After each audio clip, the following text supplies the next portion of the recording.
ഇനി നമുക്ക് ഡേറ്റ്സ് അച്ചാർ ഉണ്ടാക്കാം. ബിരിയാണിയുടെ സൈഡൊക്കെ ആയിട്ട് കഴിക്കാൻ പറ്റുന്ന സ്വീറ്റ് ആയിട്ടുള്ള ഒരു അച്ചാർ. ഒരു 10 ഡേറ്റ്സ് എടുത്ത് അത് ചോപ്പ് ചെയ്ത് വെച്ചിട്ടുണ്ട്. 4-5 അല്ലി വെളുത്തുള്ളി ചോപ്പ് ചെയ്തത്, ഒരു ചെറിയ കഷ്ണം ഇഞ്ചി ചോപ്പ് ചെയ്തത്, ഒരു 3 പച്ചമുളക്, ഒരു ചെറിയ കഷ്ണം ശർക്കര. പിന്നെ നമുക്ക് വേണ്ടത് പുളിയാണ്.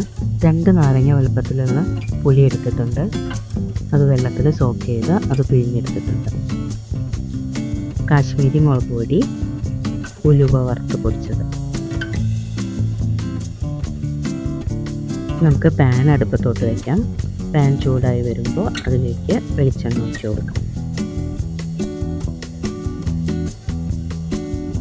എണ്ണ ഇവിടെ ചൂടായി വന്നിട്ടുണ്ട്.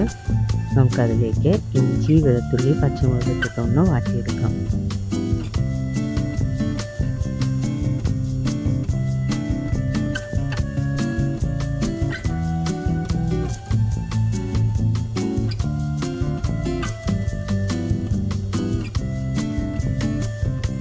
ഇതിവിടെ വാടി വന്നിട്ടുണ്ട്. നമുക്കതിലേക്ക് മുളക് പൊടി 2 സ്പൂൺ മുളക് പൊടി ഇട്ട് കൊടുക്കാം.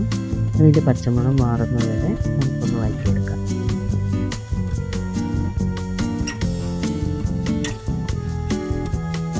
അതിലേക്ക് പുളി പിഴിഞ്ഞത് ഒഴിച്ചു കൊടുക്കാം.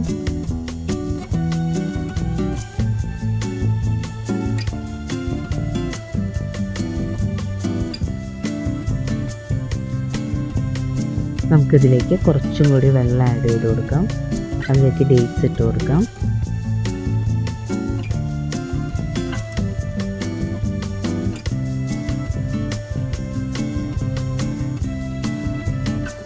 നമുക്കിത് അടച്ചു വെച്ച് ഡേറ്റ്സ് ഒന്ന് വേവിച്ചെടുക്കാം. ഡേറ്റ്സ് ഇവിടെ നല്ലതുപോലെ വെന്ത് വന്നിട്ടുണ്ട്. നമുക്കതിലേക്ക് കുറച്ചും കൂടി വെള്ളം ആഡ് ചെയ്ത് കൊടുത്ത് ഒന്നും കൂടി തിളപ്പിച്ചെടുക്കാം.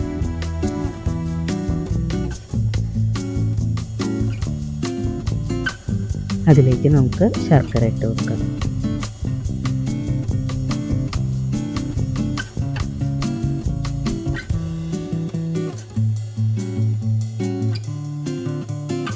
ശർക്കരയൊക്കെ അലിഞ്ഞ് വെള്ളമൊക്കെ നല്ലതുപോലെ വറ്റി വന്നിട്ടുണ്ട്.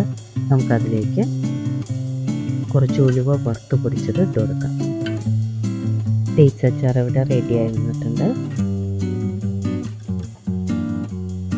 ഇത് ബിരിയാണിക്ക് നല്ലൊരു കോമ്പിനേഷനാണ്. ബിരിയാണി ഉണ്ടാക്കുകയാണെങ്കിൽ ഇതൊരു തവണ ട്രൈ ചെയ്ത് നോക്കണേ. Thank you.